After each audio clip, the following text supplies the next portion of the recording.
ঈদ মোবারক। ছাত্র শিবির বিপুল ভোটে ডাকসুতে জিতছে। এই বিজয় ছাত্র শিবিরের না, এইটা মজলুমের বিজয়। আমি 20 আগস্ট লিখছিলাম গত মাসে, ডাকসু নির্বাচন নিয়ে আমার প্রেডিকশন বলি, ছাত্র শিবির ভিপি জিএস সহ বেশিরভাগ আসনেই জিতবে। হলগুলোতে কিছু আসন ভাগাভাগি হবে। শিবিরের বিজয় হবে ফেনোমেনাল, ভোটের তফাৎ হবে প্রচুর। এই নির্বাচন শেষ পর্যন্ত বাঙ্গু সেকুলার এস্টাবলিশমেন্ট হইতে দেবে কিনা এটা দুশ্চিন্তা। খুব খারাপ কিছু ঘটায় নির্বাচন স্থগিত করে দিতে পারে। বিশেষ করে বামেরা শেষ মুহূর্তে নির্বাচন বয়কট করতে পারে। একটা ইসলামপন্থী দল ফেয়ার নির্বাচনে জিতে আসবে, এর চাইতে বড় দুঃস্বপ্ন বাঙ্গু প্রগতিশীল বা ভারত বা পশ্চিমাদের নাই। কিন্তু ঠিকভাবে নির্বাচন হইলে এইটা ফলাফল হবে বাংলাদেশের রাজনীতিতে সুদূর প্রসারী। সেটা শুধু বাঙ্গু প্রগতিশীলরা না, সম্ভবত ইসলামপন্থীরাও ঠাউর করতে পারতেছে না। যা বলছিলাম তাই হয়েছে, তাই না? এই ফলাফল বাংলাদেশের সেকুলার এস্টাবলিশমেন্টের জন্য এক ভয়ানক দুঃসংবাদ। পুরা সেকুলার এস্টাবলিশমেন্ট কিন্তু দাঁড়াইছিল শিবিরের বিরুদ্ধে। শেষ রক্ষা হয় নাই। এখন আসেন আমরা দেখি এই ফলাফল আসলে কি বার্তা দিচ্ছে। বার্তা হইতেছে বাংলাদেশে ইন্ডিয়ান ন্যারেটিভ পুরোপুরি পরাস্ত হয়েছে। আলহামদুলিল্লাহ। বাংলাদেশে এই প্রজন্ম যতদিন থাকবে ততদিন ইন্ডিয়ান ন্যারেটিভ আর মাথা তুলতে পারবে না। কিন্তু ছাত্র দলের পরাজয়কে অবশ্যম্ভাবী ছিল না। ছাত্রদল এই নির্বাচনে জিতে যাইতে পারত, ডাকসু তাদেরই হইতো। হয় নাই কারণ তাদের নির্বুদ্ধিতা, রাজনৈতিক অপরিপক্কতা এবং বেকুবের মতো আত্মবিশ্বাসের কারণে তাদের এই ভরাডুবি। বিএনপির এই ভরাডুবির পেছনে আছে বিএনপির কান্ধে চেপে বসা কিছু রাজনীতির জ্ঞানহীন মানুষ, অপদার্থ মানুষ। আমি একসময় দেখাইছিলাম, আজ তাদের ক্ষমা দেখায় পরিচিত করে দিতে চাই না, এরা হাতে ধরে বিএনপিকে গাড্ডায় ফেলছে। তাও একজনকে দেখেন কইছিল শিবিরের ভরাডুবি হবে, তৃতীয় বা চতুর্থ হবে শিবির। এরা হইতেছে পলিটিক্যাল অ্যানালিস্ট, বিএনপির বুদ্ধিজীবী। ভাবেন তাইলে কি অবস্থা বিএনপির। নাই বনে শিয়াল রাজা। এরাই বলছিল ছাত্রীদের হলে শিবির জিতবে না, জিতছে তো বটেই। রোকেয়া হলে সাদিক কায়েমের নাম ঘোষণা হইলে কেমন আনন্দে উল্লাস করে উঠছে ছাত্রীরা দেখেন। জামালউদ্দিন খানের 26, মোহাম্মদ শাফিউর রহমান 16, মোহাম্মদ বিরিয়ানি মোল্লা 6, মোহাম্মদ আন্দাউর রহমান শিবন 1, মোহাম্মদ আমিনুল ইসলাম খান 199, মোহাম্মদ আবু সাদিক খানের 966।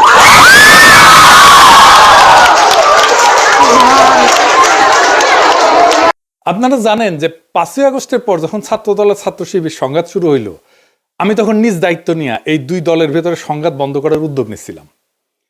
সেই মিটিংয়ে শিবিরের প্রেসিডেন্ট সেক্রেটারি উপস্থিত থাকলেও ছাত্রদল প্রতিশ্রুতি দিয়েও হাজির হয় নাই। আমি কেন তাদের মধ্যে নেগোসিয়েশনের উদ্যোগ নিয়েছিলাম? কারণ আমি সেন্স করতে পারছিলাম বিএনপি মারাত্মক একটা ভুল করতেছে। তারা ধীরে ধীরে আওয়ামী ন্যারেটিভ গ্রহণ করতেছে। আওয়ামী লীগ যা বলতো তাই দিয়ে সে জামাতের বিরোধিতা করতেছে। আমি বিএনপির শীর্ষ নেতৃত্বকেও বলছি এইটা ভুল স্ট্র্যাটেজি। আমি উনাদের উদাহরণ দিয়ে বলছিলাম, ধরেন গোলাম আজম একজন স্বাধীনতা সংগ্রামী, ভারতের অটল বিহারী বাজপেয়ীর মতো আর কি। তাইলে আপনি জামাতের রাজনৈতিক বিরোধিতা কেমনে করতেন? আপনি তো তারে স্বাধীনতা বিরোধী বলতে পারতেন না, মুক্তিযুদ্ধ বিরোধী বলতে পারতেন না। তো তাহলে অটল বিহারী বাজপেয়ীর মতো যদি গোলাম আজম স্বাধীনতা সংগ্রামী হইতো, তাইলে কিভাবে আপনি বিরোধিতা করতেন? সেভাবে করেন। আওয়ামী লীগ যা বইলা জামাতকে ঘায়েল করতো সেইটা বললে আপনি আওয়ামী লীগ হয়ে যাবেন। তাই হয়েছে। আপনি জামাতকে রাজাকার, স্বাধীনতা বিরোধী, পাকিস্তানপন্থী কিছু বইলাই দমাইতে পারবেন না। উল্টা জামাতের লাভ হবে, হয়েছে না?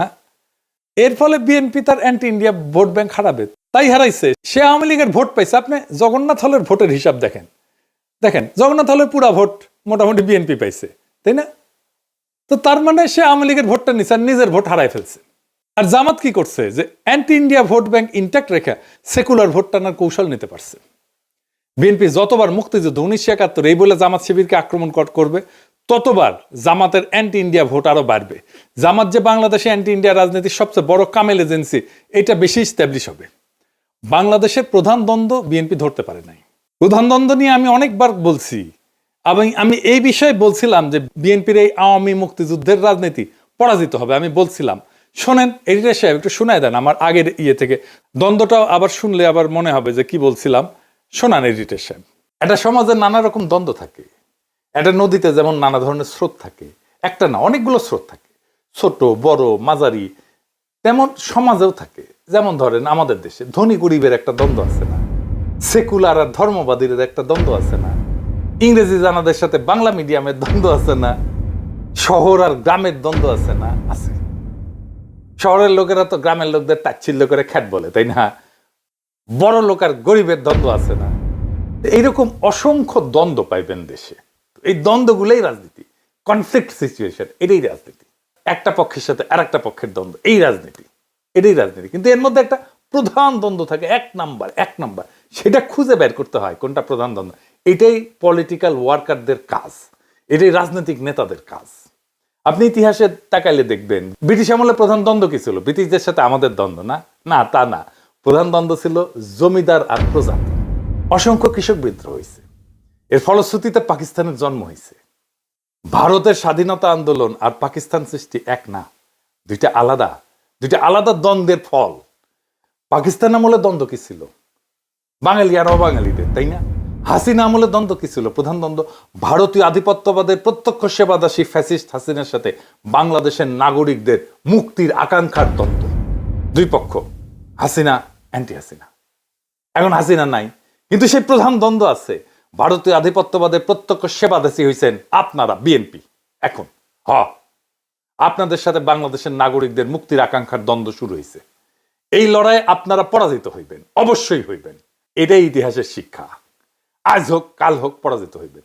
ইন্ডিয়ান সালসা খাইয়া যারাই বাংলাদেশের রাজনীতি করতে আসবে ধ্বংস হইয়া যাবে। যেই আসুক, যত বড় দল আসুক, মাথাতে রেখেন, কামে দিবে। যত কৌশল নেন আমাদের বিরুদ্ধে, কোনোটাই কোনো কাজে দিবে না, কোনো কাজে দিবে না। তো বলছিলাম, যত কৌশলই নেন না কেন, কোনোটাই কাজে দিবে না। কাজে দেয় নাই। ভারতীয় বয়ান জয় বাংলা হয়ে গেছে। ইন্ডিয়া যে হারছে সেটা নিঝুম মজুমদারের আহাজারিতে শোনেন। ইলেকশনের আগে সে বাক্য ঝাড়ি ছিল, সে বলছিল যে ওরাও হারবে, আপনারাও হারবেন, মানে বিএনপি করছে আর কি। শুনেন, শুধু আপনার বিবেচনার উপর একটু ছেড়ে দেই। Now it is your call, it's your take. সিদ্ধান্ত আপনার। কালকে নির্বাচন, প্রশ্নের জবাবটা আপনারাই দিয়ে দেন। যদি জামাত শিবির নির্বাচিত হয়, হেরে গেছি, আপনারাও আমরাও সম্মিলিতভাবে। প্লিজ হেরে যায়েন না। তো বিএনপি কেন এইভাবে দুর্বল হয়ে গেল? হাসিনা বিরোধী লড়াইয়ে হাসিনার ন্যারেটিভ ভাঙায় বিএনপির কোনো ভূমিকা ছিল না। আর কালেকটিভ লড়াইয়ে বিএনপির সংখ্যা ছাড়া কোনো ইন্টেলেকচুয়াল ইনপুট ছিল না। এটা সত্য।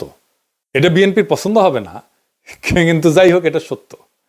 এটা বিএনপি বুঝতে পারেনি, নিজেও বুঝতে পারেনি, জনগণও বুঝতে পারেনি যে বিএনপির ইন্টেলেকচুয়াল ইনপুট নাই। 5ই আগস্টের পর ক্রেডিট নেওয়ার পালা চলছে, কে কত বড় মাস্টার মাইন্ড তার হিসাব করছে। এই কাজগুলো আমরা করতাম, ন্যারেটিভ বিল্ডিং এটা আমরা করতাম। এবং বিএনপি যখন থেকে আমাদের কাছ থেকে দূরে সরে গেছে, হিসাব করে দেখেন, তখনই বিএনপি দিগ্ভ্রান্ত হয়েছে আর জনসমর্থন কমতে শুরু করছে। আমি বলতেছি না যে আমাদের জন্যই কমছে, বরং কমছে এই কারণেই যে আগে আমরা যে ন্যারেটিভ তৈরি করতাম, এটা তো বিএনপির জন্যই করতাম। ফ্রি করতাম, ডিফেন্ড করতাম তো বিএনপিরই, ফ্রি। এখন তার করি না, তাই সব দুর্বলতা ফাসাদ করে বের হয়ে গেছে। বিএনপি জামাতের রাজনৈতিক বিরোধিতা কিভাবে করতে পারতো, এই নিয়ে আমার পরের এপিসোড দেখবেন। এখন জামাত কইতে পারেন, দাদা আপনি এইভাবে স্ট্র্যাটেজি কইয়া দিতেছেন, ভয় নাই, কইয়া দিলেও শুনবে না ওরা। আর যদি শুনেও তাতে আপনাদের ক্ষতি নাই। রাজনীতির জ্ঞান বিএনপির লবডাঙ্কা হইলেও ইগো আছে টনটনা, 16 আনার উপরে 18 আনা। এখন প্রশ্ন হইল, বিএনপি কেন এই রাজনৈতিক অবস্থান নিল? কারণ বিএনপি ডরাইতেছে যে ইসলামপন্থীরা ইমার্জ করছে, লীগ আর বামেরা না থাকলে সে এটা সামলাইতে পারবে না। তারা এটা বুঝাইছে ইন্ডিয়া, তাই লীগের ভোট তাদের লাগবে, কিন্তু সেটা নিতে গিয়া যে নিজের ভোট ব্যাংক দেউলিয়া হয়ে যায়, দল জয় বাংলা হয়ে যাইতেছে, তার কোনো খেয়াল নাই। রাজনীতিতে পলিটিক্যাল এনিমি বা দুশ্মন সিলেক্ট করতে হয়। আওয়ামী লীগ বিএনপির দুশ্মনের মর্যাদাও দিতে চায় নাই, সে তার দুশ্মন বানাইছিল জাতীয় পার্টিকে, গৃহপালিত দুশ্মন আর কি। হাসিনা চলে যাওয়ার পরে বিএনপি চাইছিল প্রথমে যে আওয়ামী লীগ তার দুশ্মন হোক, সেই জন্য সে আওয়ামী লীগ নিষিদ্ধ চায়নি। আওয়ামী লীগ দল নিষিদ্ধ হওয়ার পরে সে চাইছে জাতীয় পার্টি তাদের দুশ্মন হোক, মানে বিরোধী দল হোক। এটাও ইন্ডিয়ার প্রেসক্রিপশন। তারা কখনোই চায় নাই জামাত বিরোধী দল হোক, এমনকি এনসিপি হোক। এখন নিজেরই বিরোধী দল হওয়া লাগবে। এখন শিবিরের এই বিজয়, ডাকসুতে বিজয়, কি অর্থ বহন করে বা এটা কোথায় যাইতে পারে? এই ডাকসুই আগামী সরকারের ছায়া, যদি সে রাজনৈতিক দল ক্ষমতায় যাওয়ার জন্য তৈরি থাকে। 1971 ঠিক আগে তোফায়েল আহমেদ জিতছিল, আসম আব্দুর রব জিতছিল ছাত্রলীগ থেকে। তারপরেই আসছে 71 মুজিবের ক্ষমতা নেওয়া। 1990 আমানুল্লাহ আমার খোকনের জেতা, একই রকম। তাই এইবারে ডাকসুতে ছাত্র শিবিরের বিজয় এটাই বলতেছে আগামী জাতীয় নির্বাচনে বিএনপির বিজয় এখন অনিশ্চিত। এনসিপিও আর রাজনীতিতে জায়গা করে নিতে পারবে না। তবে ধরেন মুজাহিদুল ইসলাম সেলিমরাও জিতছিল ডাকসুতে, মাহমুদুর রহমান মান্নারাও জিতছিল, কিন্তু জাসদ বাসদ বা সিপিবি ক্ষমতায় গেছে, যায় নাই। কেন আর কখন এই ডাকসু আগামীর ক্ষমতার রাস্তা হয়ে ওঠে আর কখন হয় না, সেই হিসাবটা জানতে হবে। আপনি যদি এই বিজয়কে ক্ষমতা পর্যন্ত নিয়ে যেতে চান, প্রত্যেকটা পদক্ষেপ এখন হিসাব কইরা মাইপে ফেলতে হবে।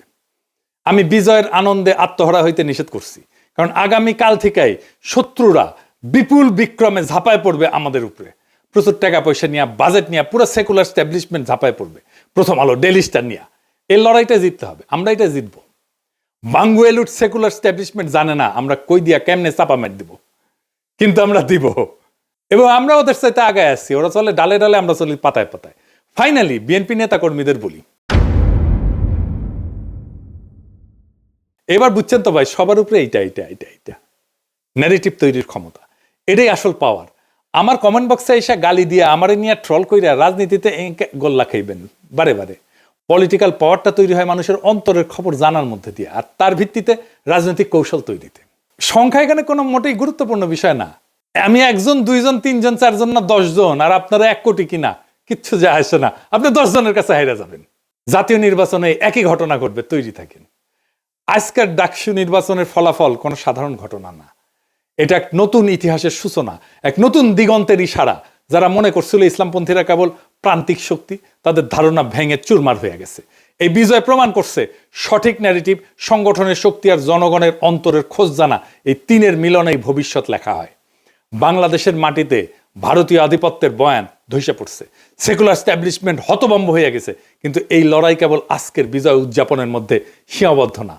এখন থেকে শুরু হবে আসল সংগ্রাম, ন্যারেটিভ ধরে রাখা, তা আরো বিস্তৃত করা, আর জাতীয় রাজনীতির ময়দানে এই বিজয়কে রূপান্তর করা। ইতিহাস সাক্ষী, ডাকসু কখনো কেবল বিশ্ববিদ্যালয়ের দেয়ালে আটকায় থাকে না, এটা পুরো জাতির রাজনীতির পূর্বাভাস হয়ে ওঠে। তাই এই বিজয় কেবল একটা সংগঠনের না, এটা একটা প্রজন্মের, একটা জনগণের, একটা আন্দোলনের, একটা বিপ্লবের জয়। আমাদের দায়িত্ব এখন দ্বিগুণ। শত্রুপক্ষ আসবে সর্বশক্তি নিয়ে, মিডিয়া তার অর্থবল নিয়ে, কিন্তু আমাদের হাতে আছে সেই শক্তি যা তাদের নাই, মানুষের অন্তরের খোঁজ জানা আর ন্যারেটিভ তৈরি করার ক্ষমতা। এটাই আসল শক্তি, এটাই আসল পুঁজি। তাই বলি, আজকের ডাকসুর বিজয়কে আগামীর বাংলাদেশের পথ চলার ভিত্তি কইরা গড়ে তুলতে হবে। আত্মতুষ্টিতে না, দৃঢ় কৌশলে আগায় যান। শত্রুর আঘাতকে ভয় না, বরং প্রেরণা বানান, কারণ এই প্রজন্ম প্রমাণ করে দিচ্ছে বাংলাদেশের রাজনীতির আগামী দিনে আর কোনো ভারতীয় বয়ান না, জয় হবে কেবল বাংলাদেশি নাগরিকদের মুক্তির বয়ানের। এই পথেই মুক্তি, এই পথেই ভবিষ্যৎ। ইনকিলাব জিন্দাবাদ।